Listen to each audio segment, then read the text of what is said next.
રાજકોટમાં પાણી કાપ વચ્ચે પાણીનો વેડફાટ પણ જોવા મળ્યો। ગોંડલ ચોકડી પાસે પાણીની લાઇનમાં લીકેજ। સાંઢિયા પુલથી કોઠારિયા તરફ લાઇનનો વાલ્વ તૂટ્યો।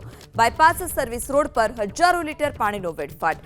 આજી ડેમથી પુનિતનગરના ટાંકામાં જતી લાઇન નો જે વાલ છે તે તૂટ્યો હતો। એક તરફ રાજકોટના અલગ અલગ વોર્ડ કે જ્યાં પાણી કાપ આજે રહેવાનો છે તે વિસ્તારના લોકોને પાણી માટે જાતે વ્યવસ્થા કરવી પડશે, તો આ તરફ ગોંડલ ચોકડી એટલે કે સાંઢિયા પુલથી કોઠારિયા તરફ જે રસ્તો જઈ રહ્યો છે તે લાઇનનો વાલ્વ તૂટી ગયો છે, જેને કારણે રસ્તા પર આ પ્રકારે નદી વહેતી હોય, ચોમાસામાં પાણી વહેતું હોય તે પ્રકારની સ્થિતિ જોવા મળી। આ પીવાના પાણીનો વેડફાટ, પ્રશાસનની ચોક્કસ બેદરકારી। સાંઢિયા પુલથી કોઠારિયા તરફ લાઇનનો વાલ્વ તૂટ્યો। બાયપાસ સર્વિસ રોડ પર હજારો લીટર પાણીનો વેડફાટ। આજી ડેમથી પુનિતનગરના ટાંકામાં જતી લાઇન નો જે વાલ છે તે તૂટ્યો હતો।